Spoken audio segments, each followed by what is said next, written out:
Hello, I'm Tara Kate. I'm a bird artist and illustrator, and this is the Bird Artist Cottage. If you are new here, welcome. And if you are new here, please do take a moment to hit that like and subscribe. Those help a lot. And if you are a returning visitor, thank you so much.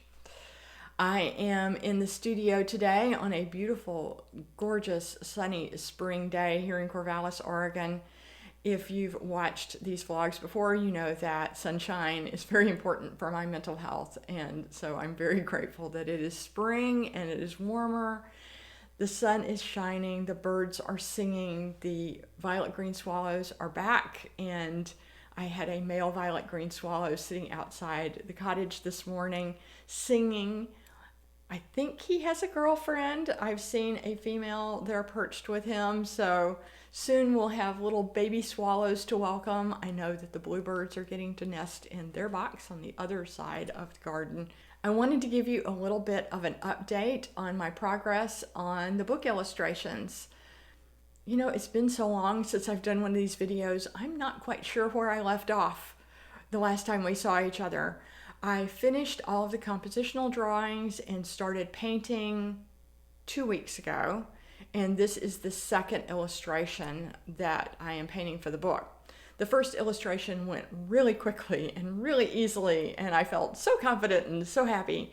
And then started working on this little Anna's hummingbird. First of all, the drawing is quite a lot more complex because we have all of these brightly colored gorget feathers, these throat feathers, and in the photo reference you can see all of these individual feathers, and me being in love with details the way I am, thought, okay, we're going to paint all these individual feathers, which means I needed to draw all those individual feathers. So that took a little while. Then got the drawing onto the watercolor paper, started painting last week, and felt like I totally ruined it. When I went home at the end of the week, I told Douglas that I thought I was probably going to have to just ditch it and start over from scratch. I was very, very unhappy with it. Over the weekend, I kind of gave myself a pep talk and came back and decided that I was going to continue working on it, if for no other reason but to learn from my mistakes, go ahead and push through with the entire illustration, even if I have to do it over again. If you've watched my vlog before, you may remember that I did an art review of my 2021 work. And one of the things that I was most disappointed with last year was the things that I didn't finish. That I would start pieces, that they would stretch me somehow, that I would get sort of bogged down in the learning process or the parts of it that felt awkward or uncomfortable, and I would quit. And then I would come back later and look at them and think, you know, this wasn't as bad as I thought it was.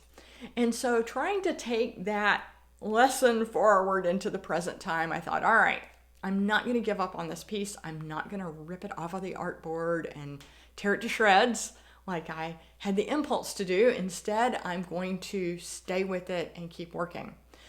And so I did. And I've spent basically the whole week on it. The gorget is finished now. As you can see, the wing feathers are done and most of the body is done. I need to return to the shoulder and the back and then do the perch. And I think this little guy will be finished. And I believe that it may be good enough to let it stand for the book. I may come back and redo it later, but at the moment, I'm feeling pretty good about it. So yay, 2 weeks for this one illustration. And only 39 more to go, or 38 more to go. Like, I'm trying not to freak out about how long things take. And Douglas keeps saying, don't worry, don't worry. And one of my habits is to worry. And one of my ways to counter that habit is if Douglas is not panicking, then I take that as a sign that I should not panic either. So, think good thoughts. I am going to be sharing some personal work with you today. I've got a Procreate illustration that I, like this painting, did not give up on. I recently took a class on Domestika. I don't know if you've ever taken any classes from them. Their classes are very well produced. Some of them are a little spendy, but you can often find them on sale. And if you take a class and you review it, then you get a discount code for the next one. Yay! And so I saw this class. It's called Atmospheric Scenes in Procreate. And I'll put a link to it in the description. It was a really, really well taught class, and I learned so much from it. The work was very attractive to me, and I enjoy doing personal work on the iPad because often I'm at home, not in the studio during the weekends, because I do try to take weekends off, but I'm still making art because art is not just my job, it's also my creative outlet and what I do to relax and for fun.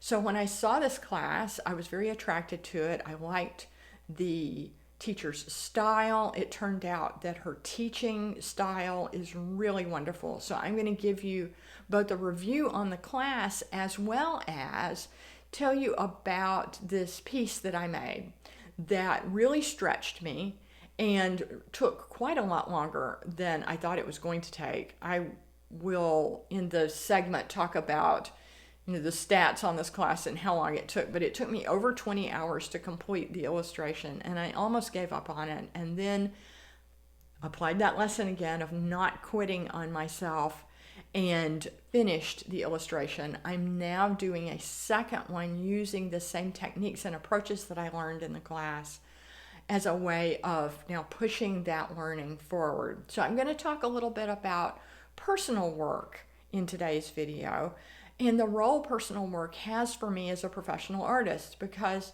personal work is my recreation, it's my creative outlet, it's also one of the ways that I continue to learn and grow and develop as an artist, even when I'm in the middle of a project like this one. So I'll have all of that for you, and then I'll see you again at the end of the video.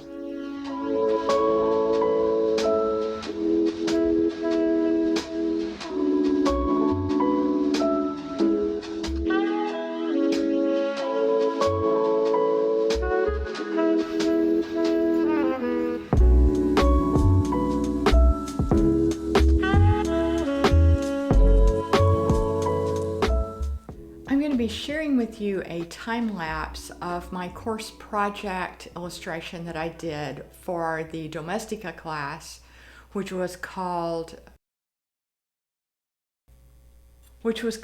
Atmospheric Scenes in Procreate, Painting with Color and Light by Ramona Wultschner. She is a German illustrator, and as I said in the introduction, I think her illustrations are absolutely lovely. And I took this class for a couple of reasons. One, I wanted to learn some of her techniques and see if I could learn to paint in more atmospheric ways in Procreate.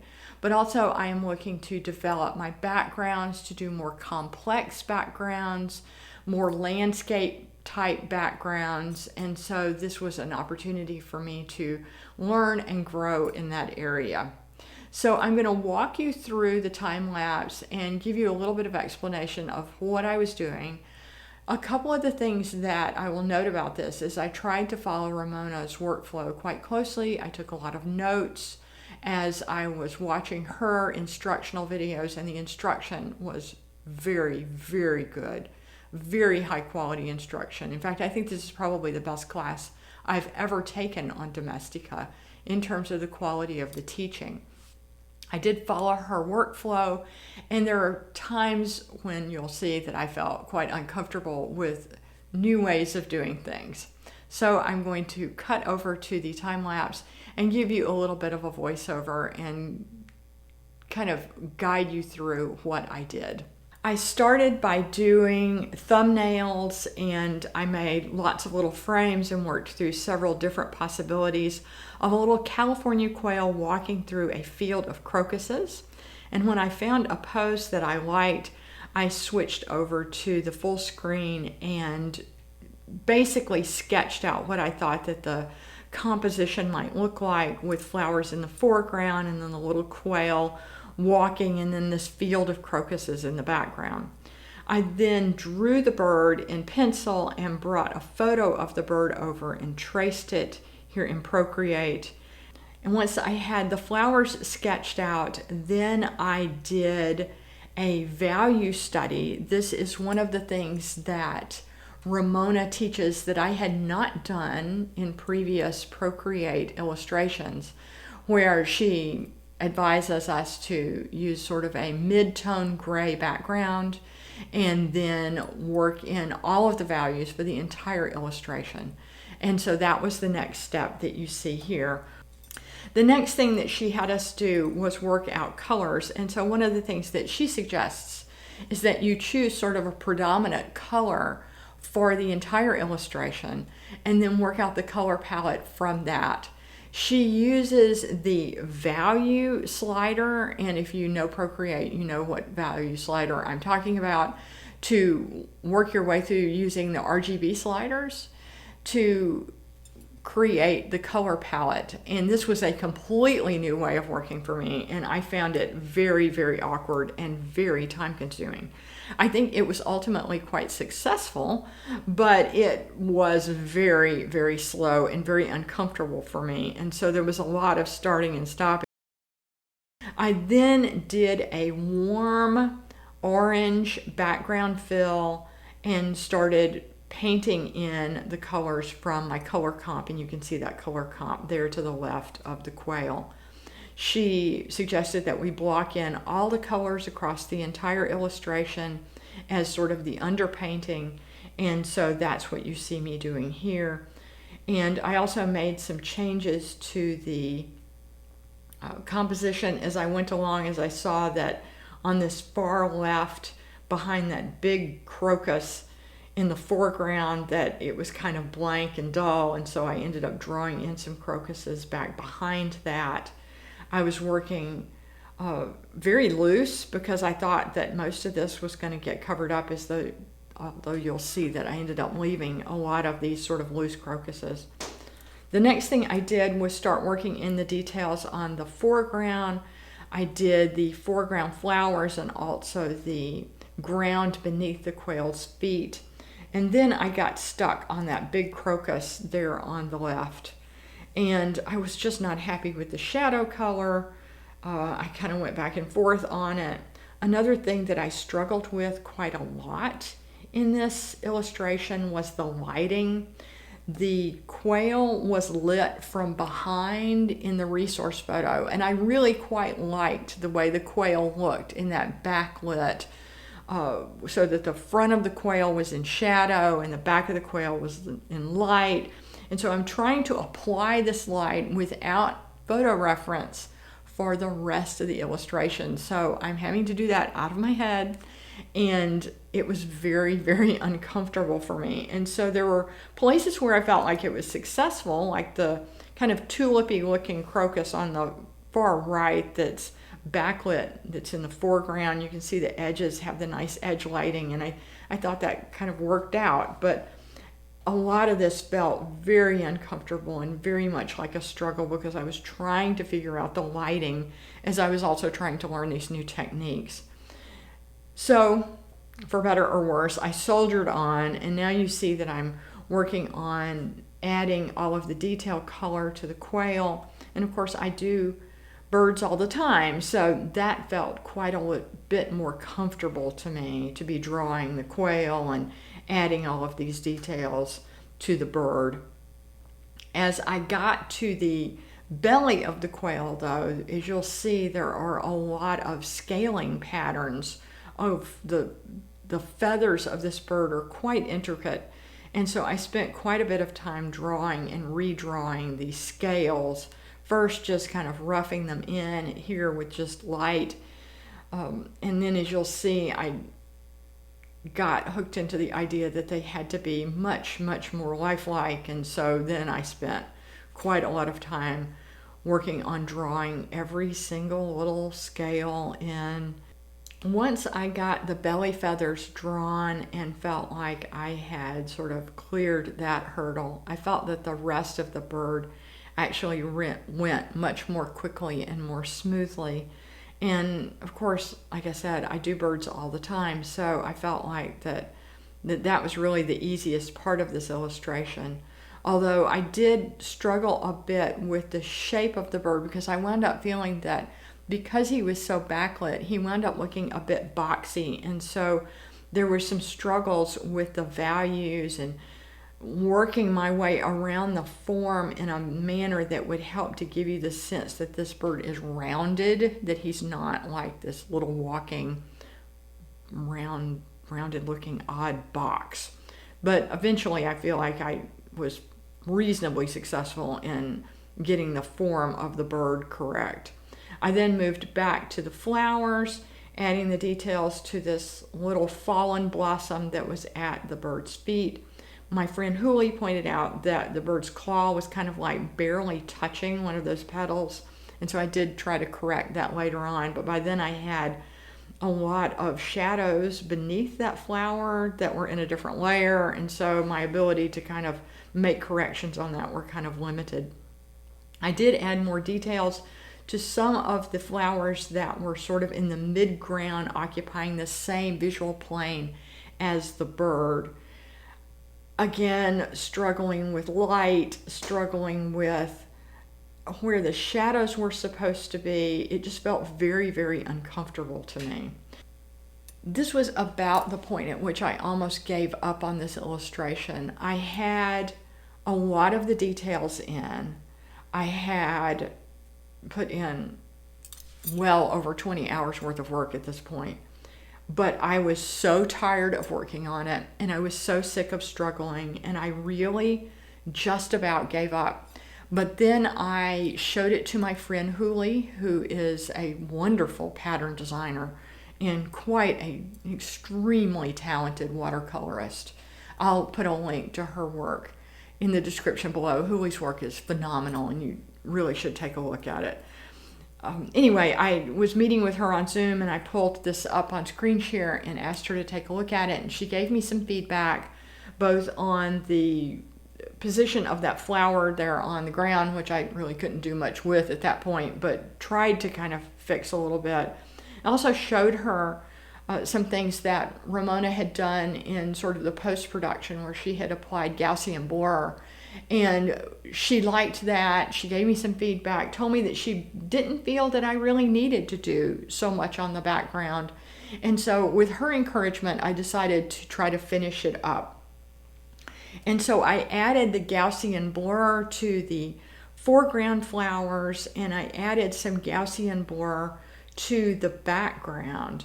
And I think that it was very successful. I think it really saved this illustration, and probably is what really gave me the courage to call it finished. It allowed me to leave the background very loose and feel like that I didn't have to go to a lot of effort to finish it. You know, I tend to work very tight and very detailed, and this was very much a departure from that. And so by adding the Gaussian blur, I think it pulled the bird, you know, into a clear focal.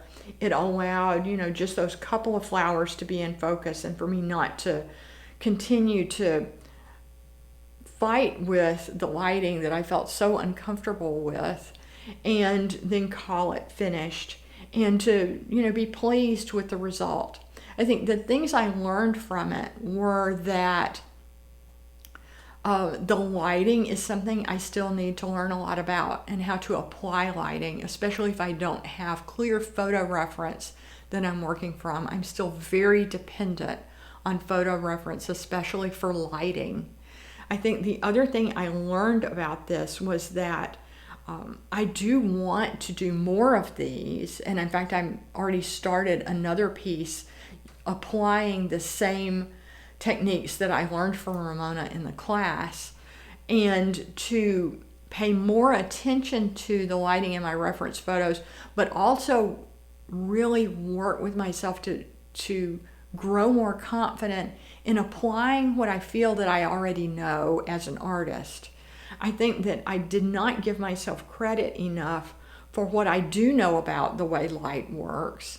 And so I think if I hadn't gotten so tired, I probably could have done more with the flowers that I didn't have good photo reference for in terms of the lighting. I think I could have worked through that if I hadn't kind of gotten worn out on this. all in all, I think that the illustration taught me quite a lot. I actually kind of like how it turned out. It's maybe not quite as successful as I'd like it to be, but for a first run through with these techniques and these approaches, I feel pretty darn good about it. I loved the class. I think Ramona is a wonderful teacher. She did a lot of true demo, so it was not a class that was filled with a lot of time lapse. And my ability to learn from watching a time lapse is very limited. I don't know about you, but I need to see things more in real time. She gave a lot of good, solid instruction. She gave a lot of good, solid explanations. I highly recommend this class to you. I feel that this was an extremely well-taught class. I learned a lot from it. If you are somebody who works in Procreate and you want to do illustrations that are more atmospheric and you want to learn more about color and light, I do highly recommend this class. That is my rundown and time-lapse and review of atmospheric scenes in Procreate, Painting with Color and Light by Ramona Wultschner. And I hope you enjoyed it. Guess what? The hummingbird is finished. Yay! I am very relieved to have finished this painting. I have to admit that I am still just a tad uneasy about it. There's something about this illustration that's still not sitting quite right for me, and I'm not quite sure what that is, but Douglas said that he thought it looked great, and his opinion counts more than mine at this point, so I'm moving on to the next illustration. So keep your fingers crossed that that one will go more smoothly than this one did. I wanted to say a little bit more about doing personal work. I have another review of a second Domestika class on my Patreon, as well as an exploration about taking online classes. I'm going to be exploring personal work with my patrons throughout this month of April. And if you're seeing this long after this month of April 2022, obviously all of this is still in the library for you to consult, along with quite a lot of other content in the library as well. I think personal work is incredibly important regardless of where you are in your development as an artist. Whether you're developing skill with the intention of eventually becoming a paid artist, personal work gives you time to develop your voice. It gives you time to develop a body of work, to create a portfolio if a portfolio is what's needed for you. If you're a fine artist, obviously all work is personal. I just finished watching a really wonderful documentary about James McNeill Whistler. And Whistler, who's such an incredibly influential painter, all of his work was intensely personal. He was attempting to express something that was not being done at the time. His style was very, very different. And so, personal work has a role regardless of where we are in our lives as artists, whether we're intending to be paid artists, to sell our work to collectors, to have contracts, illustration contracts like this one.